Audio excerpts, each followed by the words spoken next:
Next up, this is Siege at Area 42 by Toastmen, and it is on Barrens.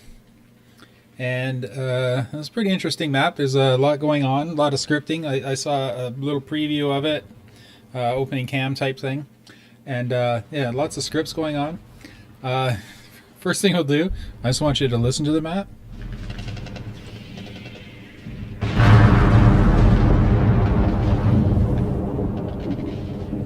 Yeah, there you go. Yeah, there's a battle going on. So I'm going to try to avoid looking at all the cool stuff and just, as usual, judges map on its merits. It looks like it's using the standard launch platform, and I believe it's the scripted one that's. Oh,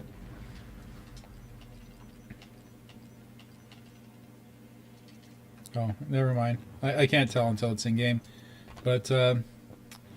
Let's just run out onto the field and see what happens. There we go. Yeah, you're in like a airfield that's under siege.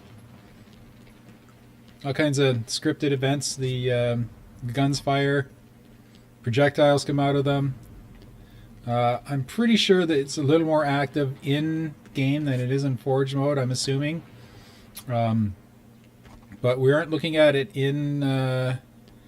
We aren't looking at it in game for this particular round. Okay, we're gonna look at this map on the technical aspects of the map. It uses the prefab system, so there's a lot of I don't have to do measurements on that. I know all the measurements are good.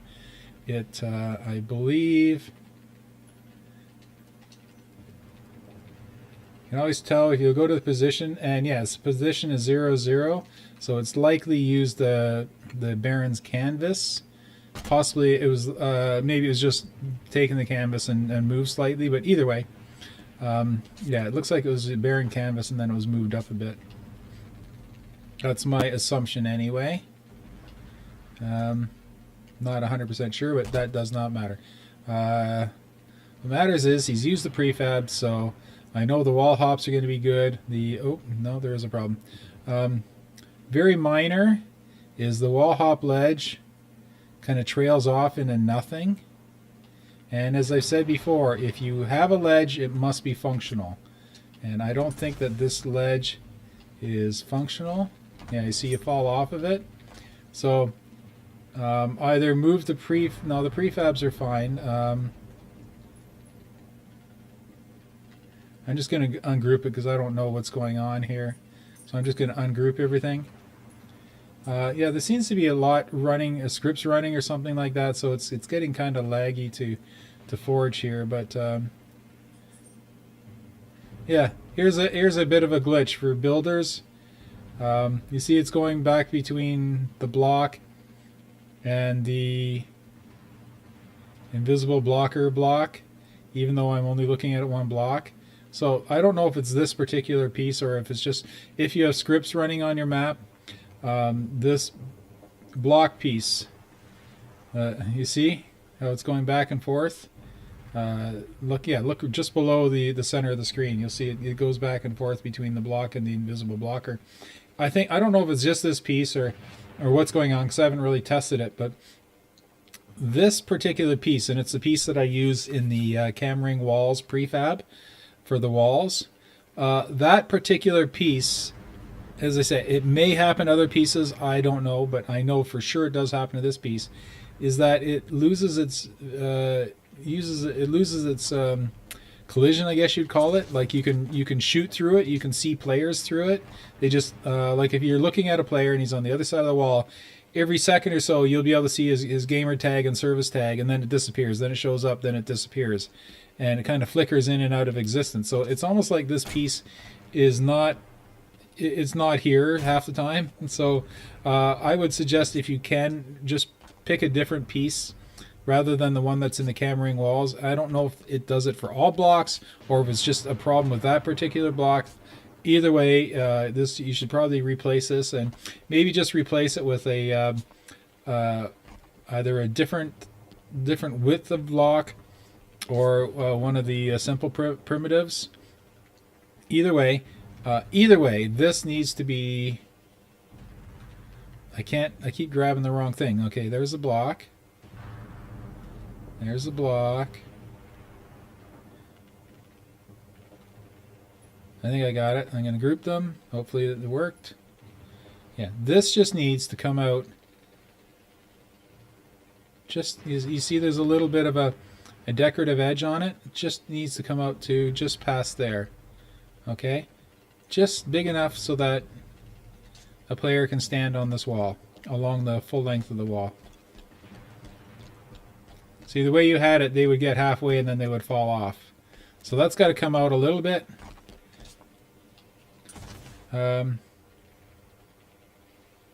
Oh, I see. You've got your own invisible blocker wall here. That's the problem. It wasn't this wall.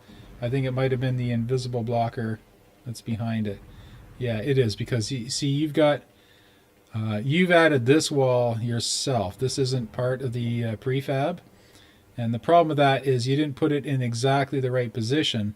It has to be exactly lined up to, and you can tell by you push your monitor all the way to the left and then you go up and down, and it can't be, you have to make sure that there's no bumps there, because what you're going to end up doing is, if this block isn't in position, is you're going to make another invisible ledge up here that players can get a toe hold on and jump off of, or stand up here out of range.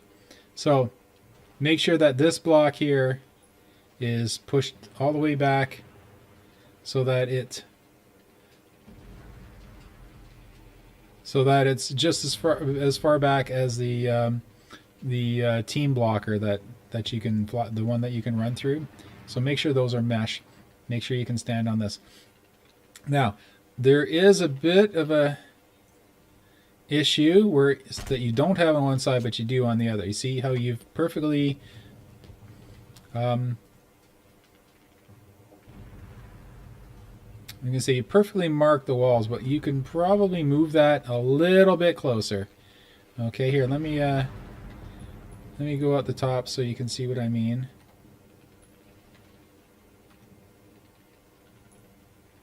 Wow, this is really laggy to forge on. It's not visually lag. Oh, I don't know what I even did there. Yeah, like you go to grab something and it grabs something else because it falls behind. It could just be simply due to the number of scripts that are running. I'll go over all that in a second. These pieces back here, which I cannot get at because they're inside these blocks, but here I'll just push this block out of the way, and I'll move this block out of the way, and I'll move this block out of the way, and I'll move this block out of the way. Wow, you must have I think you have more than one set of blocks in your wall here. You see you've got a bunch of spare. I think you may have spawned the oh, I see. You've got a low set and a high set. Okay. As long as you're aware of what you've done there, you have two sets of invisible blockers in the wall. But I see why now, because my invisible blockers don't go below this wall, so you've had to make another set for this wall. That's fine, nothing wrong with that. All I was going to recommend was these pieces here. Well, now that I've moved everything, you can't see where it was, but here, let's just use this as an example.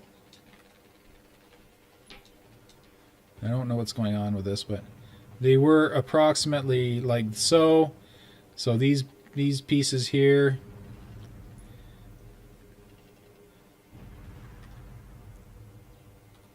it's really annoying to forge on here because of all the scripts that are running. But this piece here, it was like that, okay? And what you need to do is bring it so it just pops through, and then just push it back so it's not. So it should be as close, the player should be able to get as close as possible to this. You see how you can get right up against it now, where your other ones, I don't know if I've disturbed these or not, the other ones, you see when the player goes by it, he's quite far away from them. And so it's kind of hard to determine exactly where the wall is. So get these as close as you can to the actual invisible blocker, okay? So push them, as I said, so they're They're right up to the edge of the invisible blocker, just like that. So you make the court as big as you can. Now the problem lies on the other side, is that you have very, very ill-defined edges. You know, I would think as a player that I should be able to get around this. Now you're saying, yes, everyone knows what shape a Grifball court is, but here's the problem with this, is if a player is standing, coming at you here, and you want to deke around them, you think you can get into the space, but you can't. Where the other player is right against the wall, you try to go around them or above them or charge past them or whatever the case is. You can't go into a space like this because you expect that you should be able to play in this space, but you can't. So it's not, the edge of the court is very ill-defined. You see, like you don't have to have a wall here, you just have to have some kind of indication, a visual indication as to where the actual wall is, because you know what I mean? Like you think that I should be able to jump off this wall or hit this gate or get around a player, or whatever the case may be, but you can't. There's just a wall that doesn't make sense to the player. Okay, so I don't know how you would do it. Some people just put wow, this is really, really laggy to forge on. And I don't mean the usual type of lag. I mean actual forge lag, where you hit the button and it doesn't actually, nothing happens for like, oh, I did it again. Nothing happens for like 10 seconds after, like I'm trying to grab this wall. And there, then it finally turned there. So I'm just going to duplicate this. And I don't even know if it duplicated. I don't even know where it is, but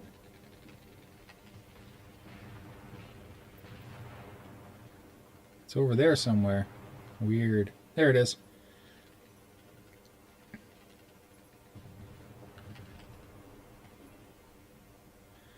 What you can do is go back to the Hammering Walls prefab and just grab the prefab of the wall. And what some people do is they just take this, they put it up to the edge. Well, it's the wrong shape for this wall, but I think you can get the idea from what I'm doing. Is they just take this and give it a non-metallic either marble or concrete grime. Lighten the color a bit. Okay, so it just looks like a piece of concrete slab.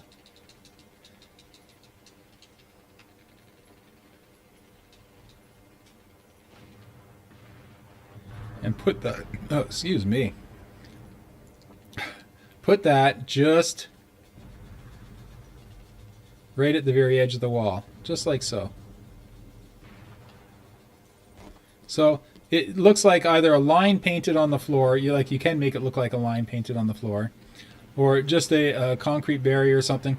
But that gives the player's eyes, and as I said, use the original one from the Hammering Walls prefab to get so it's the exact dimension. But that gives the players an eye on where they can actually be, and that's important for play.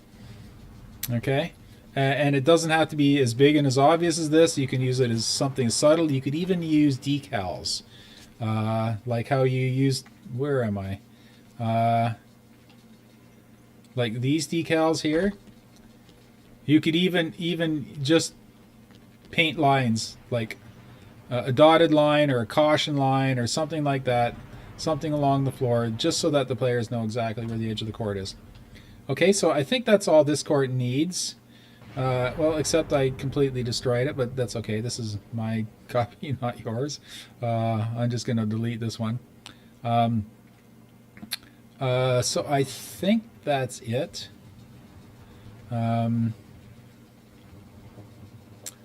Perches, containment. As I say, once you use the prefabs, it's all pretty straightforward as far as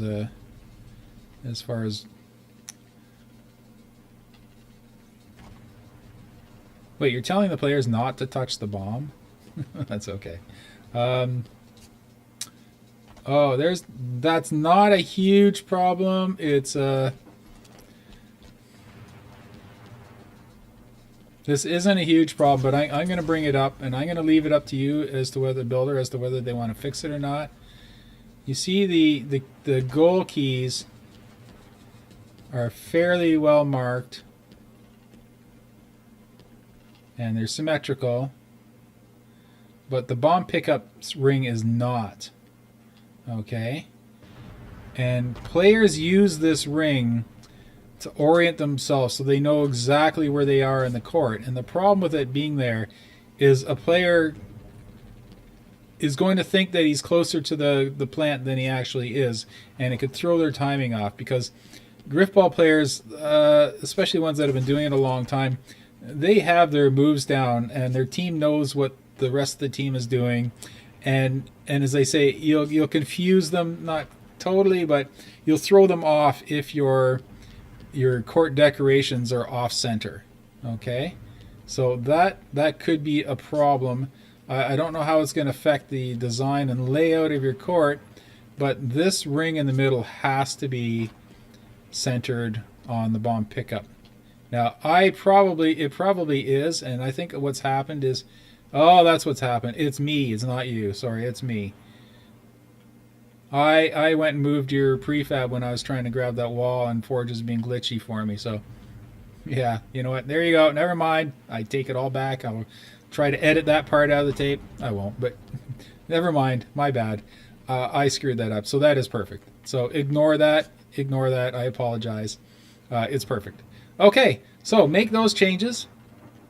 When you make the changes and it's been noted, make a note on your original entry in the Forge Hub contest. Go back and edit your post and add a change log to the bottom. Say on such and such a date I made these changes to comply with my technical review, whatever you want to word it, doesn't matter, because I'll go through and I read those. And when I see that you've made the changes, we move your court into the next column on the Trello board, which I'm going to start doing today.